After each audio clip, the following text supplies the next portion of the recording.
Welcome to the Elevate Your Equity podcast, where we, as married busy professionals, leverage real estate investing to unlock the 3+1 degrees of freedom: health, location, time, and financial.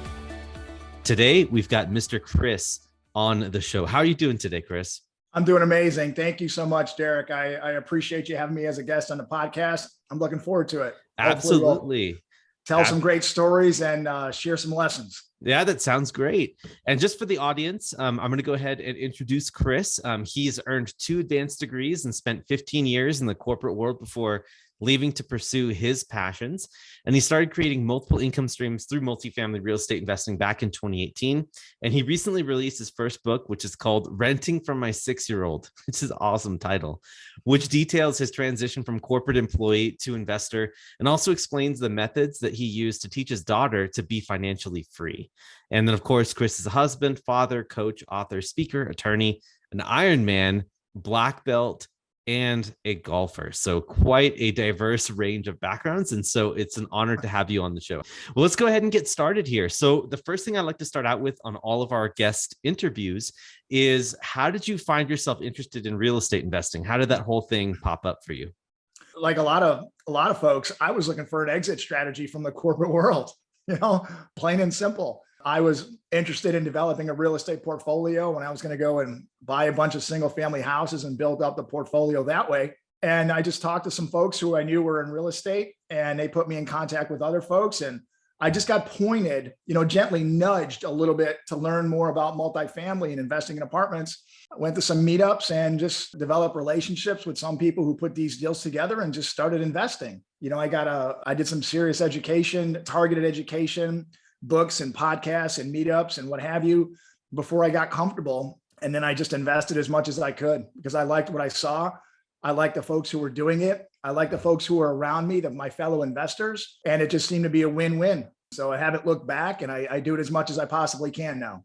Can you take us back to some of those early years and tell us how you were able to juggle your full-time job and these meetups and trying to get studied and try to get this whole thing moving off the ground, and what those initial ideas were like when you first started?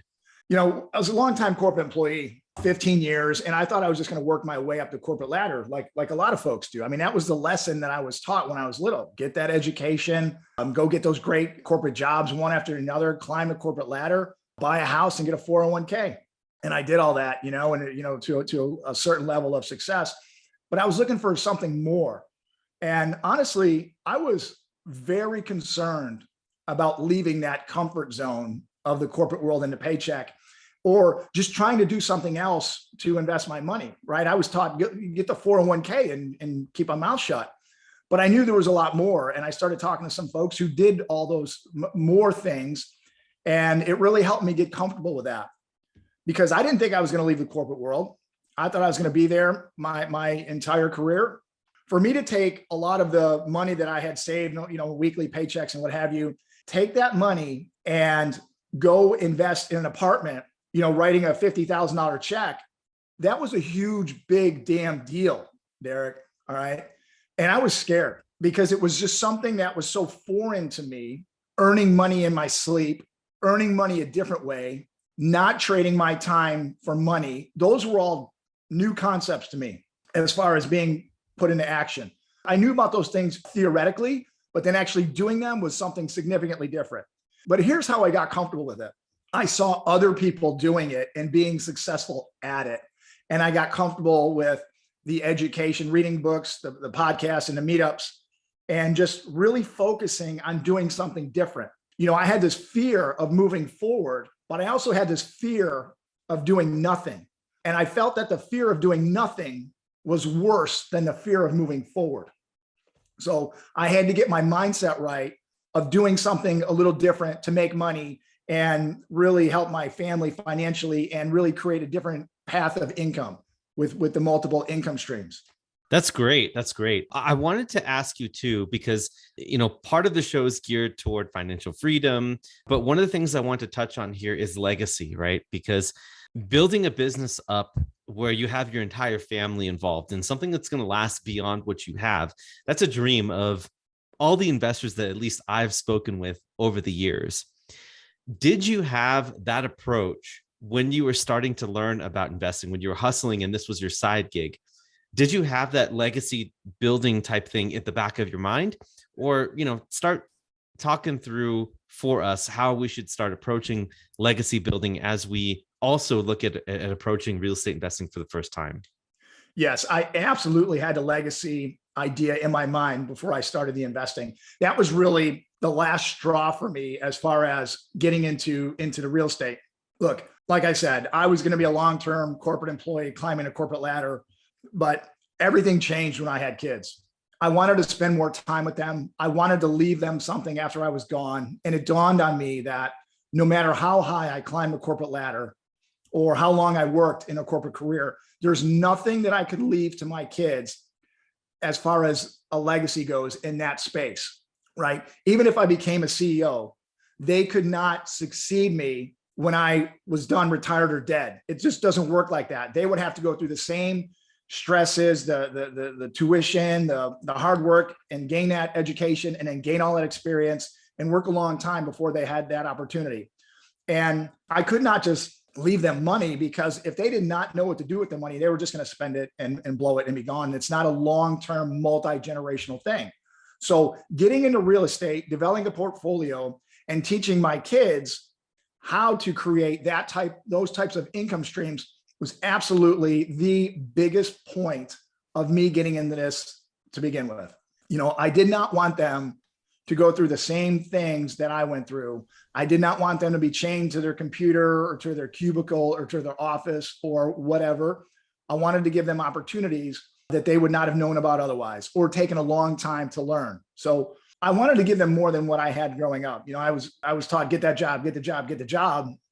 And there was no talk about go invest in real estate. There was nothing like that. And I wanted to start them there. I basically started my kids where I picked up after 40 years of my lifetime. So I think it's a great head start for them. It took me a long time to get there, but I wanted to give them the biggest advantage I possibly could. And one of those ways was teaching my kids how to create multiple income streams by renting things like real estate, by buying those assets and renting them out. So here we are. We all do it as much as we possibly can now. Yeah, absolutely. So when you were getting started, let's paint a little bit of a picture before we start diving deep into this legacy building and financial freedom and, bucket lists, anything that we want to talk about here. I want to get a feeling for what your family saw as you were growing. So maybe can you walk us through what has happened in your life since 2018? Like, how have you started growing your multiple income streams? Where are you at right now, and where are you looking to go? Yeah. So in 2018, I was still in the corporate world, and I started to just invest where I could in multifamily properties. And I originally wanted to get into 2 properties, 2 investments, and I ended up getting into 6 because I had relationships with enough people that more deals were made available to me. And it's just grown since then. Some things have sold, some things we bought more or invested as limited partner. And right now I'm invested in 12 deals. Well, 12 as a limited partner and 1 as a general partner. And I want to continue that. So when I originally got started, I was going in as a passive investor, a limited partner, just to put my capital somewhere where while I ramped up my knowledge and my network and education and got some footing in the space. And now I'm transitioning into more general partner, where I would go out and find the deals and then bring them to other investors to invest. I think being a limited partner is an incredible way to get your feet wet and learn the business and also generate some returns.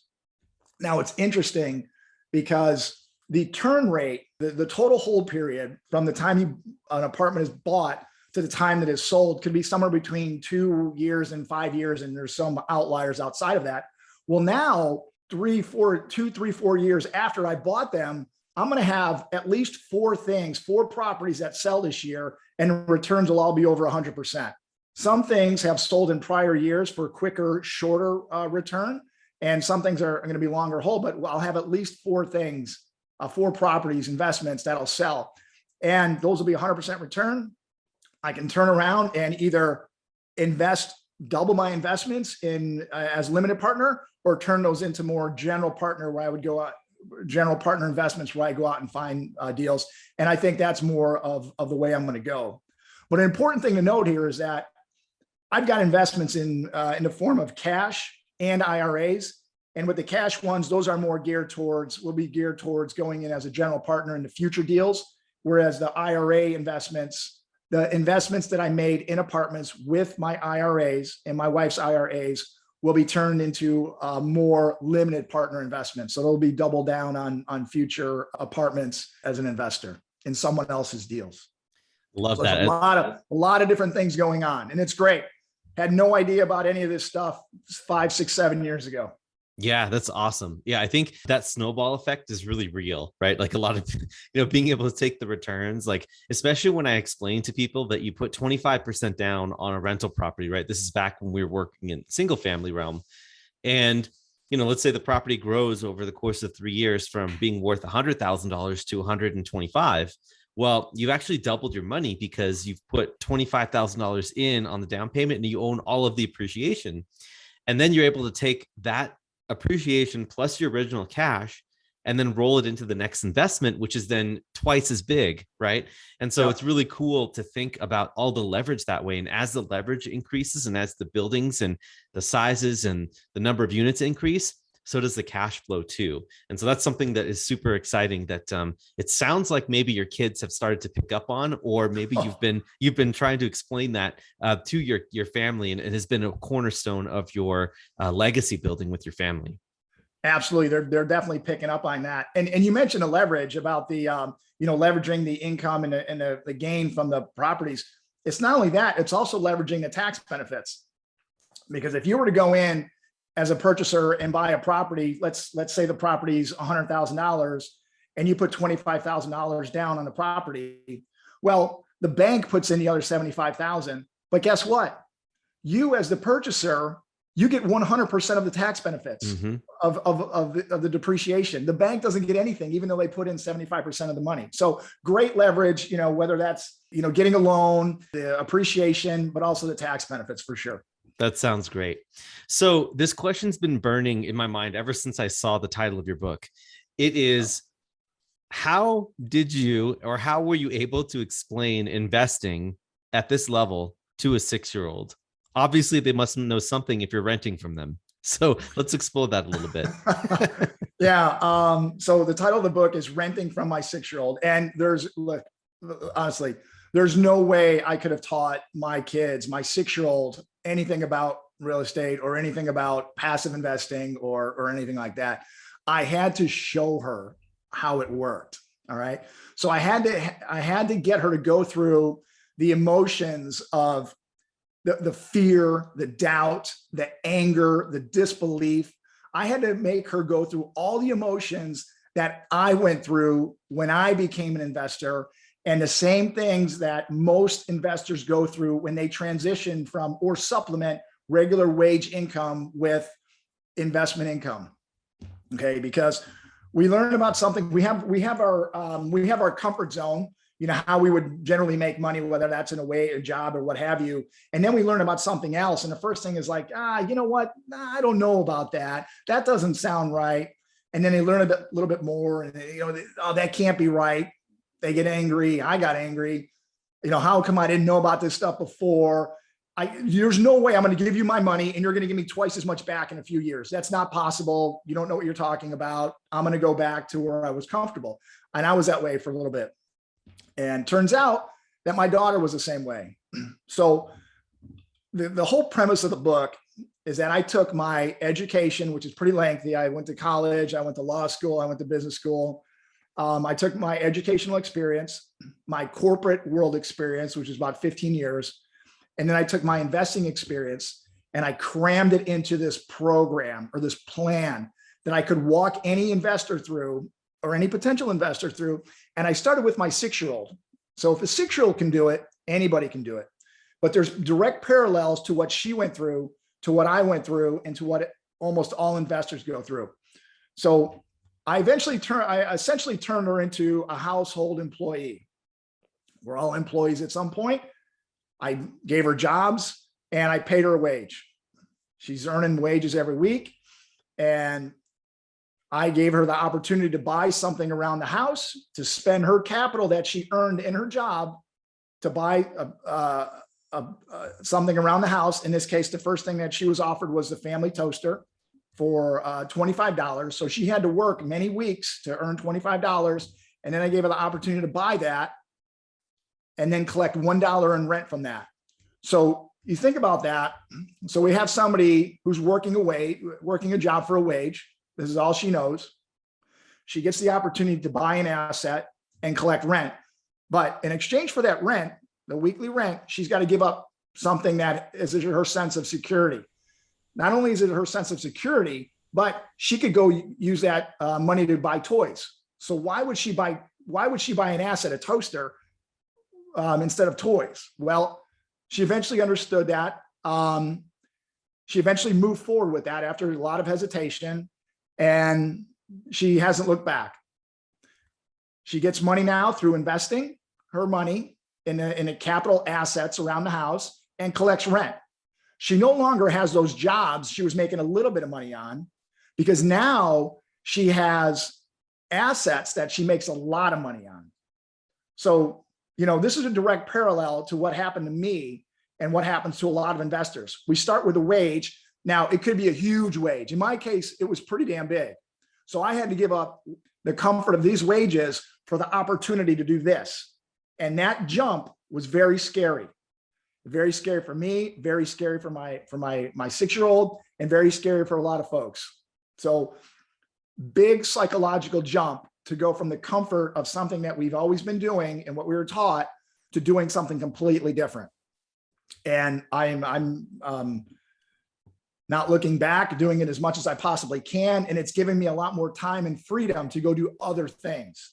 One of the things you mentioned was that Ironman. Well, I would not have been able to train for an Ironman had I had to sit in my corporate chair at the same time, because with a family, with a job, and training for an Ironman, I would have bombed all of them if I tried to do them all at the same time. Yeah, such a great story. I think that, this doesn't get talked about enough, because even if it was spoken, every single day to every person, I still think it's not enough for people to listen to hear this message over and over again. And, the impact that you're making with even, preteen children, by explaining to them the basic concepts of how investing and how assets work, I think you're doing a fantastic service to your family. So I wanted to commend you to that. But the next question I wanted to ask you was, okay, let's say that, someone out there, like a listener out there, wants to get their kids involved or wants to start working towards building a legacy type of business. And maybe they do, maybe they don't have knowledge themselves about investing in real estate, or maybe they don't have any assets, maybe they do. What type of advice would you give to them to help set up a legacy, within the family? Yeah. So a couple of things. Number one, be open to different things.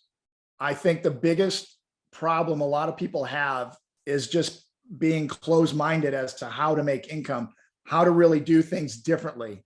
It's a big shock. It's a big shock in that something that we've been taught our whole lives might not be accurate, might not be the best way. So it takes a lot of faith to move forward.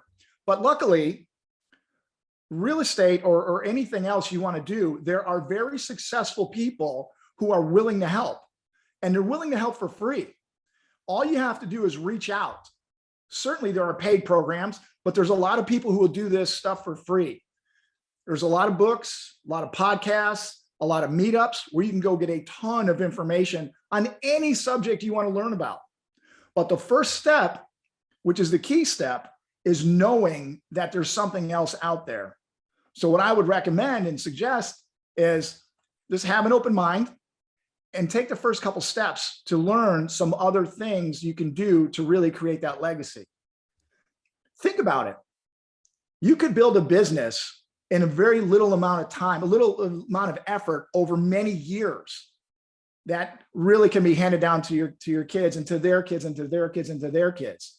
We have an opportunity to really change the trajectory of our family history, of our family's future, right? So, and I think if people have that opportunity, they can do that. I mean, my relatives came from Europe a long time ago, and without them doing that, I wouldn't be here. And I take great satisfaction in knowing that the actions I'm taking now and over the last few years and in the future are going to have a significant impact on my heirs going forward.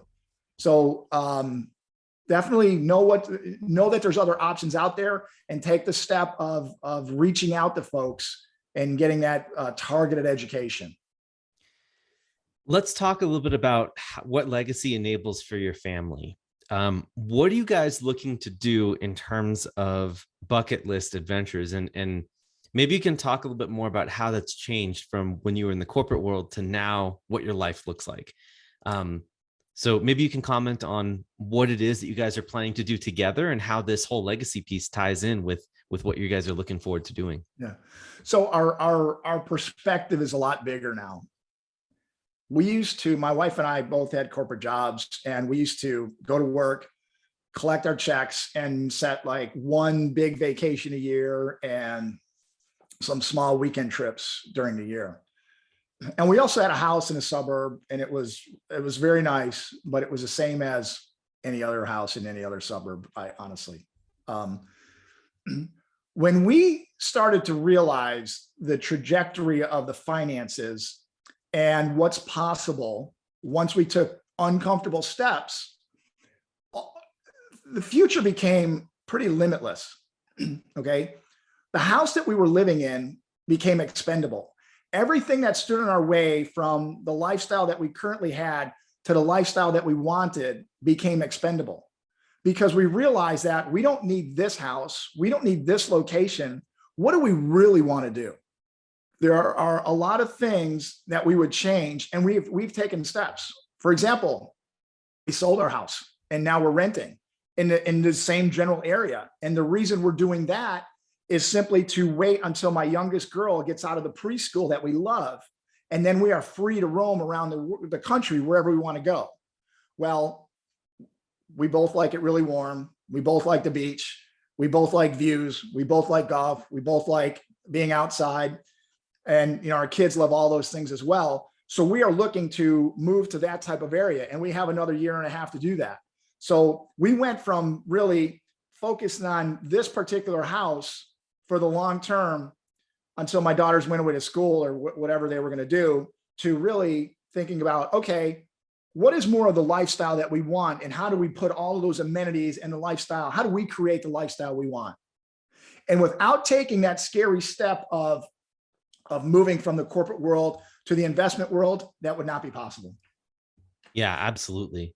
First of all, what you're saying is resonating so much with me, because my wife and I, we did the same thing. We sold our house in the California Bay Area and left the jobs, and realized that we had more control over our expenses and our income when we're living this type of lifestyle, and just living in the abundant mindset all the time, right? And because you don't have a W-2, which is essentially telling you how much you're worth, right? Obviously, you can vote with your feet. You can still find another place to go, but it's the same situation, the same pattern happening over and over again, where you're always looking for them to determine what your worth is. Right. And once you go and make that jump, as you so gracefully put it, from working for time to instead working for assets, right? And making that huge jump, that major decision in the leap of faith, I would say, now you have this truly limitless lifestyle ahead of you guys. And I'm so excited to hear more about what that's going to entail for you guys later on. But before we head to the end, or the rapid round part of the show, where we talk about the 5 questions that we ask all of our guests, I wanted to ask you real quick, for those W-2 workers out there that are listening to you right now, I wanted to ask you, was it difficult to leave the corporate world? And obviously we know how different your life is after leaving it, but was it difficult? And can you talk about how you knew when the time was right? Like, when was that aha, that either you or your wife or your family, you guys all sat together and said, I have to leave? Can you talk about that? It's very difficult to leave the corporate world. I'd done my research and actually talked with a bunch of tax folks and legal folks, and really structured my life around getting the best tax outcome possible. So me spending more time on real estate was actually worth more than my corporate career. And, you could ask your tax advisor about that, but that's very critical to do some tax strategy and tax planning and figure that out. But it turns out that, In the corporate world, unless you're moving jobs, your income is really, so it's kind of flat a little bit. It goes up and it maybe takes little bumps, especially if you move companies, maybe you're valued a little bit differently, but it's not an exponential rise. It's relatively flat curve. I wanted to figure out a way. I wanted to be in a position where I could exponentially grow my income. So, it's like this rather than, relatively flat. And the investments and the buying assets has really allowed that to happen. You have to take the leap of faith and move forward. Yeah, I love it. Was there anything that you were looking at, like, financial wise, in terms of like, how much runway you had or how much passive income you had? Like, was there anything that you were looking for there, or was it mostly just like a tax move and kind of like a net worth kind of play? I just want to talk a little bit about that exit there and try to get the folks out there a little bit more of a sneak peek of the decision making that you made beyond, talk with your accountants and some legal folks and stuff like that. Any tips that you can give there, or anything that you wanted to say about that? Yeah. So my wife and I work as a team. All right. And we knew that, okay, it's going to be a strange feeling to not have that income. But if we do all this investing, this is eventually going to pay off. All right. Mm-hmm. So even if our total income did take a dip, then it's going to exponentially rise in subsequent years. And we're going to see that happen. We've seen that happen. We're going to see that happen again this year. Now, we have this in my house. We have a kind of a separation of duties, so to speak. We break down our activities into ordinary and capital activities. So the ordinary ones are the ones that keep the status quo. The capital activities are really what change our trajectory for the future. And my wife kept her job, which is going to maintain the status quo. So that's an ordinary activity. Whereas I'm spending all my time in capital activities, meaning they're going to change our future. So the activities that we do to create income, and we separated them. Now, even if I were single, I would still want to break those activities down and say, okay, I'm not going to spend all my time in ordinary activities, just in a job. I'm going to spend some time doing things that really change my future. So we separated our activities like that. And I don't mean like ordinary activities are like the household, like cleaning and cooking. Like that's not what I'm talking about. I'm talking about things that keep our status quo or things that propel us forward. And years ago, when we were both in the corporate world, both of us were doing ordinary activities. As far as the structure and the decisions that we made, my wife and I looked at what we were doing and we made a separation, and we're attacking both sides now. Eventually, she's going to work her way out of a corporate job, and then we'll both be doing capital activities. Yeah, I think that's incredible. Thank you for shedding some extra light there, because that's really great for people to think about if they have that info. One thing I wanted to add to this is that there's this extra layer, this extra dimension that you guys have, where now your whole family is involved in segregating these capital activities and these operational activities, right? Because now you've got your kids. And so it's almost like you have this whole buy-off from your family, both from your kids, from your wife, and from you and from everyone around you, because you're doing this all together, right? You're living in alignment with this legacy building. And that's what I think is super, super cool behind what it is that you're doing here. The kids definitely, we have their buy-in because I'm around a lot more. Yeah. I'm not leaving early to go to the office and coming home late, missing them after school.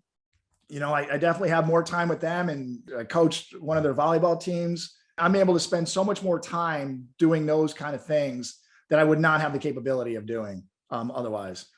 One of the other things I recently did was I have a friend who's in his 80s, and it was on his bucket list to go to Pebble Beach to play golf. And he's been talking about it for 20 years.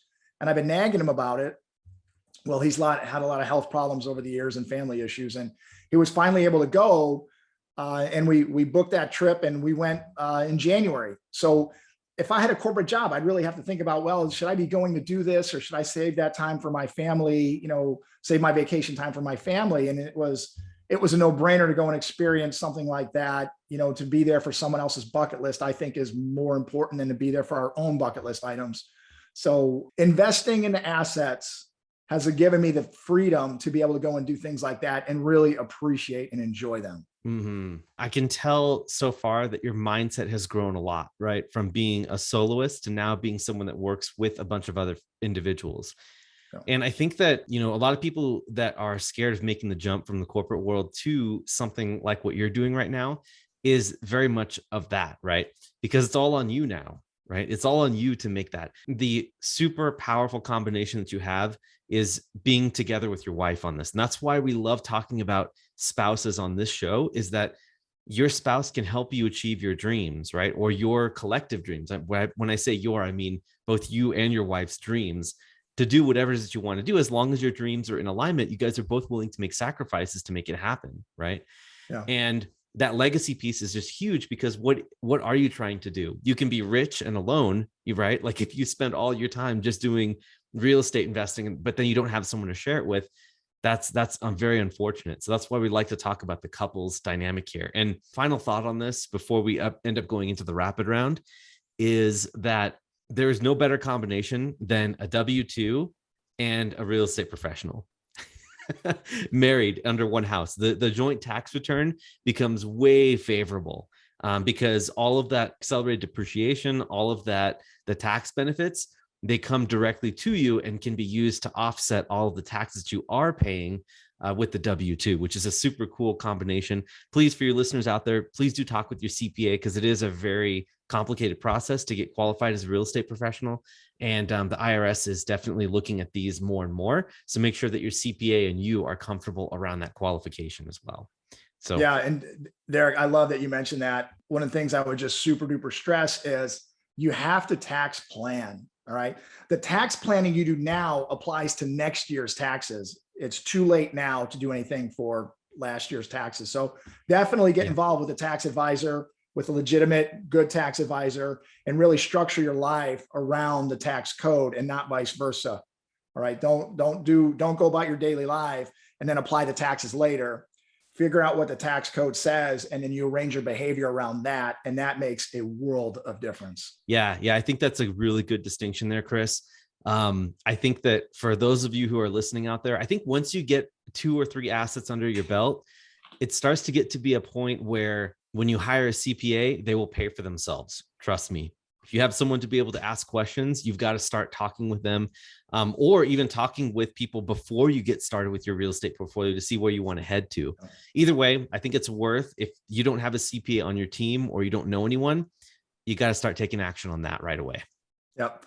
Yeah. The tax laws are over 70,000 pages between the code, the regs, the court cases, the rulings. There's 70,000 pages. They're very complex, but there's a lot of beneficial items in there.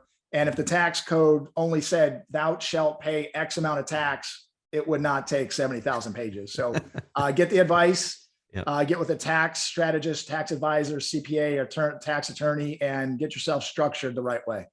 Yeah, I'd also add to this too, that once you talk with a tax CPA or a CPA or a tax consultant, you'll find out that you do need more real estate in your portfolio too. So it's kind of like a double-edged sword there. Yeah.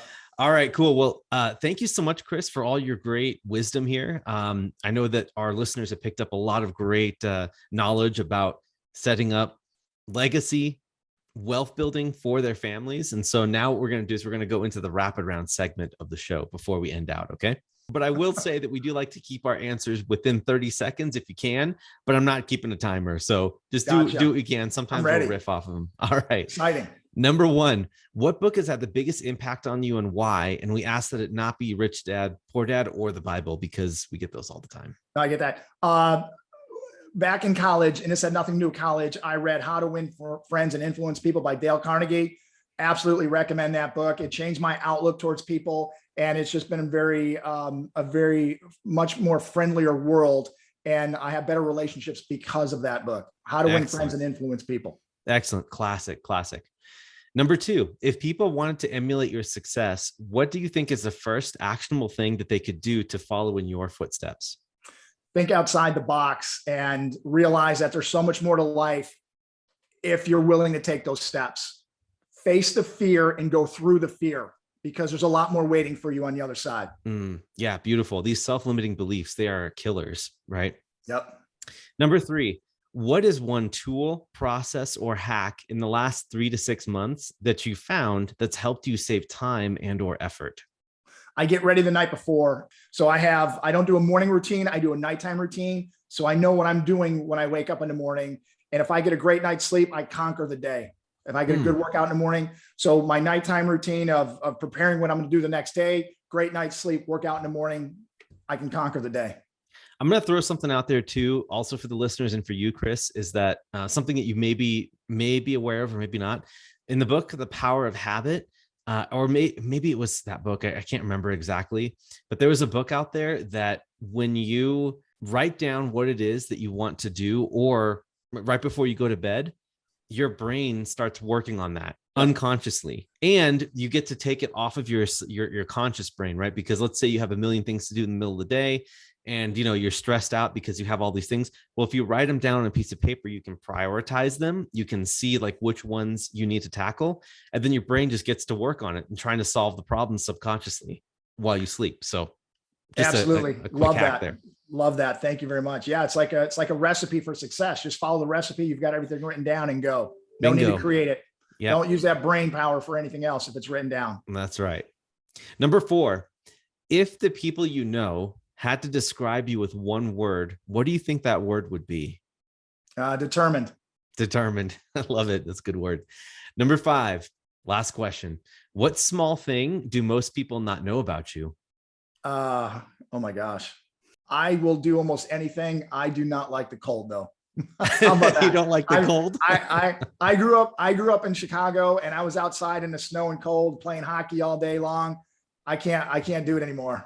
Give me as hot as you can make it. That's me. I feel like I did an Ironman in Texas in April, and it was, I don't know, 90, 95 degrees. And I really felt like I had a home field advantage because it was so hot and I loved it. And people were melting. And I was like, this feels wonderful. Thank you very much. Wow. That's new to me. But I would embrace that if I were you, for sure. So invitations for skiing, I appreciate it. I thank you very much. I will graciously decline invitations to go to the beach or golf in nice weather or something warm. I'm all for it. I'll clear my calendar for that.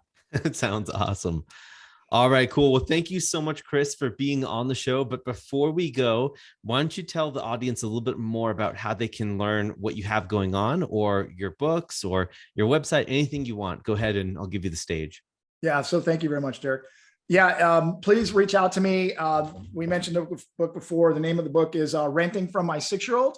And if you go to the website, rentingfrommysixyearold.com, you can get a couple free chapters, and there's also resources you can download from there. So do it. I appreciate it.